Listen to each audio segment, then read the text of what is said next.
what we had all week, which is hiring, an assistant, hiring, growing the team, building it out. And when I think about this, right? And I think I mentioned it early on in the on Monday, where even if you are on a team already, you are an individual agent, you may be a buyer's agent, a listing agent, maybe you're an inside salesperson, right? There is nothing wrong with looking at getting help, right, within a team, right? We see it a lot. I mean, I think I mentioned Tim Smith in the Orange County. That's exactly what's happened with his team. He's got his brand, he's got his team, and what's happened is some of the team members have come together and say, "Hey, we're going to get an assistant." Right? We're two buyer agents, we're super busy, and we're going to get an assistant to help us out. So even if you are within a team, this idea of having some help, because that's what it is. It's looking at what is your best use of your time, right? Maximizing that dollar and then having someone to help you, right? Having someone there to help you.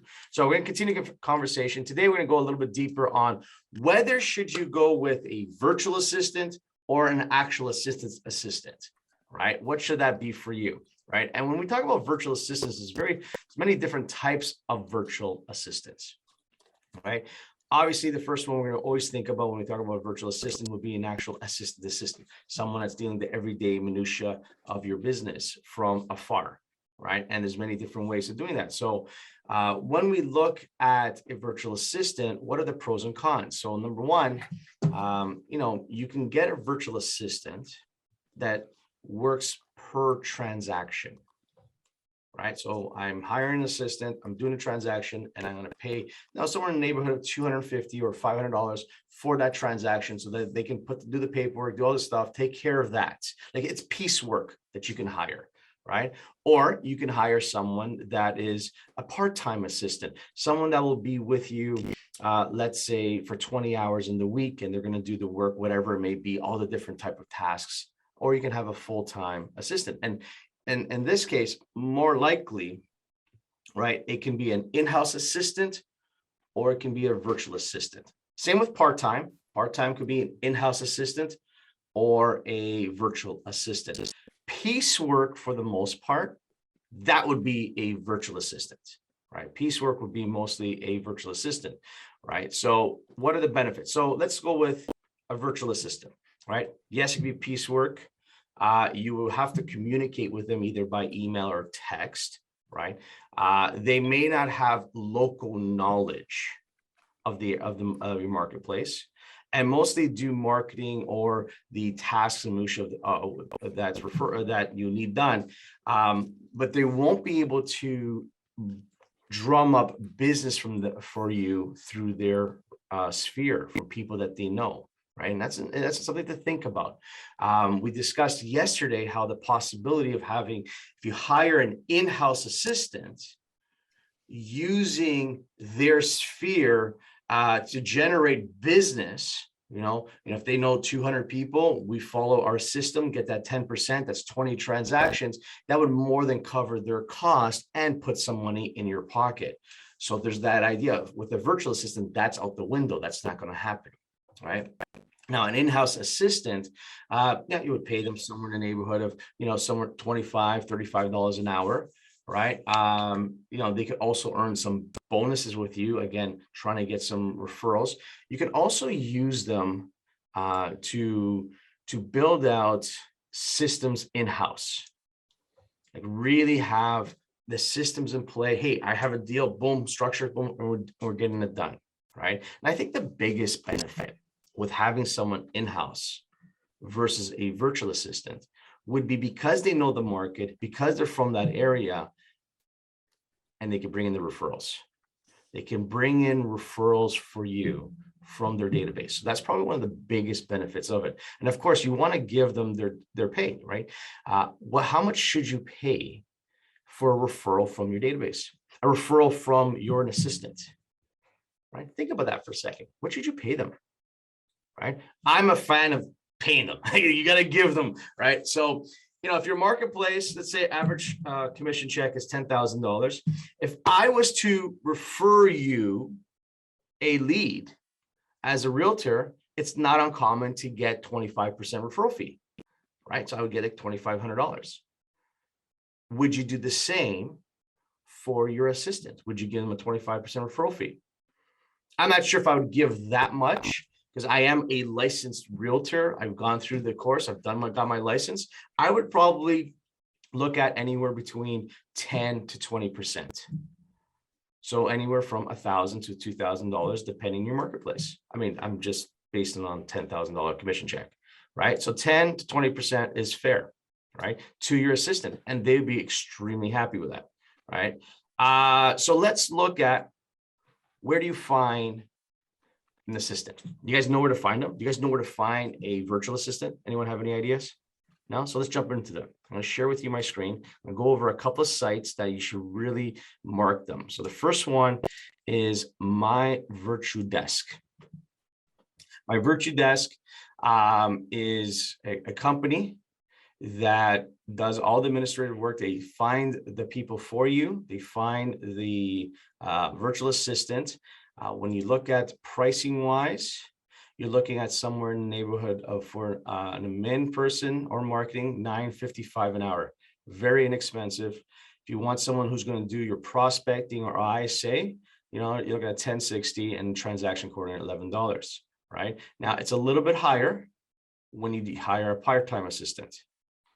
So this would be someone that is a company you can look into.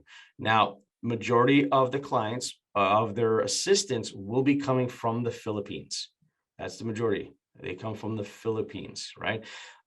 Nothing wrong with that. I mean, they're eager to work at this price point. You think, well, who makes money at $10 an hour? Well, the reality is cost of living is a lot less in the Philippines. They actually are well-educated, university educated with degrees, speak English very well, and are excellent. From what my experience has been, they're excellent on the phone. Very, very good. So this is one company, myvirtuedesk.com. The second company I would look into is realassistpros.us. Right? Again, if you're comparing prices, if you're comparing services, again, what these two companies do for you is they'll go in and find candidates for you. That's what they're doing. That's their job. They're the recruiters. They go find the candidates for you. Right? If you feel more comfortable going directly to the source, you're like, hey, I don't need a company. I don't need a middleman. Right? Then you can go directly to them, and it's called onlinejobs.ph. onlinejobs.ph. You can type in the word real estate like I did here. And here you're going directly to someone that would work for you, and you can interview whoever you want. This is the interview process. As you can see here, right, you're looking at this bachelor degree, availability 40 hours a week. What's their pay? They're looking at $1,000 US a month. So it's a less expensive than if you went through a hiring company, right? Almost half. Right? Virtual assistants, what can they do for you? 6 months. They have all their different expertise in here. Anything from administrative work to data entry to even webinar, even doing webs and creating content for you. So another site that you can look into. Now, if you're looking for piecework, if you're like, okay, Danny, this is great. That's virtual assistant. Not sure if I really want that. I want to do piecework, right? Specifically, when you look at video editing, and that's a different skill set. We talked about having different skill set, people for different tasks and areas of your business that would need different skill sets. For example, editing video versus filing paperwork and dealing with clients. Right. So if that's the case, and you just want like a piecework, I was like, Danny, I want someone that's going to help me edit my videos. I want someone that can post for me on social media. I need someone like that. Don't necessarily need an assistant. No worries. Right. This is where you go. You go to this site. It's called Fiverr.com.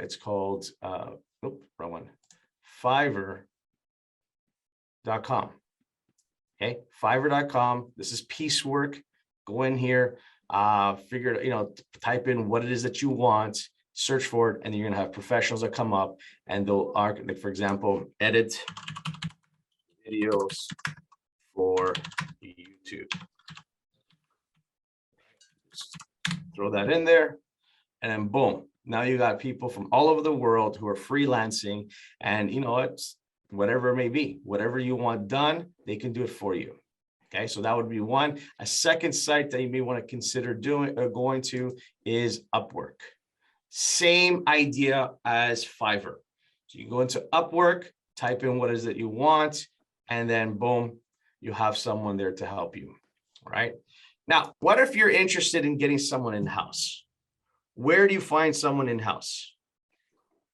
Right? Because I'm having a lot of conversations with you guys, and you guys are like, Danny, I can't find anyone to work. You know how hard it is to find someone, right? I get it. I get it. So a couple of sites that you can look into would be, number one would be ZipRecruiter, right? Put in the title, they're going to find someone for you. The second one, if you're in Canada, the second one would be Indeed, indeed.com, right? So these are two awesome sites if you're looking for someone to be in-house. Now, what if, and I'm getting this a lot, what if you go think outside the box a little bit? Have you ever considered hiring a university student, having a co-op, or even a high school student? Trust me, if they know social media. I've done that in the past where I went to the local high school and I was able to get an assistant for a semester for like 4 months. And they came in and they wanted to learn about real estate. And we went on showings, they did some paperwork, we did things to make sure to move the business forward. Right now, at the time, there wasn't so much for social media, but the more I think about it, that might be something that you're looking for. If you're in a neighborhood, if you're in a part of the world where you're having a tough time to find someone to do the job for you, look into the schools, look into high schools or universities to find someone to help you with that. All right. Questions, concerns, hallucinations. What do you guys got? No, you guys are all good. All right, so let's continue. So I wrote down a few things, right? And I'm going to be talking about virtual assistants because I really believe that everyone here on this call, if you don't have an assistant already, should really be considering a virtual assistant. So I'm going to jump into some of the things to get yourself ready. If you do hire a virtual assistant, what do you need to have in place, right? So the first thing is you need to pick the tasks that you want done for the virtual assistant. You need to be completely understand what it is that they're going to be doing for you, right?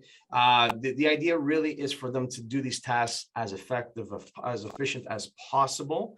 And how do we do that? How do we make sure that they're going to be doing the activities, the tasks, the way you want to do it? And the best way to do that is to just simply outline, create a checklist of what it is exactly that you want done, then create a Google Drive with that checklist in there. Have some supporting material and examples of how this should look like. And then have a video explaining how to do that particular task. And this is so key for all of you. I would take every aspect of the business that you're doing, shoot a video here on Zoom, share your screen, walk it through. This is how we're going to do this. Put that into a 5 minute, don't make it too long, 5-minute video max, put it into a Google Drive that people can access it. You're going to need to do that for any virtual assistant. But it's a great habit to look at your business and say, hey, how can I improve on what we're doing right now? Right? And remember, done is better than perfect. So just get that done. Take care of all of that, because later on, as you hire an assistant, one of the things you may want to have them do is change that. He may come in and change and do things slightly different than the way you had it done. And you know what? It was better. It was more effective. It was amazing. Great. Now he's going to shoot a video. He's going to outline what he's done so that you have that on file. This is creating your workflow. This is creating your operations manual. Every team, every agent, even if you're individual, should have an operations manual. And the key to having a great manual is creating video content for it on how you want things done, right? Again, we're always checking, we're always using our KPIs to see what's working, what's not working. And when you find something that's really working as a lead gen tool, shoot a video and explain, hey, this is exactly what we did and this is what happened, right? Keep that into a simple folder. What else do I have here? Communication tools that you're going to need. If you get a virtual assistant, you're going to need to have, for example, a Google number, a Google phone number, your local Google phone number, right? Communicating with with a virtual assistant. Obviously, you can text them, you can email them. That's fine. You can use Skype or Google Hangouts or Zoom to connect with them. But I want to tell you honestly, the majority of your virtual assistants will be coming from the Philippines. That just seems to be all where everyone's hiring from, which is great. The only thing that you have to be aware is their environment is real. Like they have tsunamis that happen. That's real. So power outages is real with them in that part of the world. So what's the backup plan when you can't get a hold of them because they have no power, they have no internet, right? That will become something real. Right. So understanding that, figuring that out with them, there's going to be times in the year where, hey, you may not be able to reach them for a couple of days because they had a tsunami come by. Right. Internet there is not the structure that the way it is here in the States or in Canada. There will be some issues there. Right. Just accept that. That's part of the plan. That's part of the case. The other thing is passwords, setting up passwords with your virtual assistant. Highly recommend you get something like 1Pass, in which you control the password. So if that person ever leaves, you can just delete that password that they were using to get into your accounts and your social media. So that would be another very important thing to set up prior to meeting with having a virtual assistant. All right. Does anyone have any questions, concerns, hallucinations? I know it seemed kind of boring, right? Assistant. Come on, Danny, give me the fluff. Give me the good stuff. Yeah, it's coming. I'm telling you, next week, we're going to be talking about morning routine, how to be awesome in the mornings. All right. So if that's the case, please unmute yourselves. There's Renee. Renee, why were you so loud? Okay. All right. Please unmute yourself. So what day is today?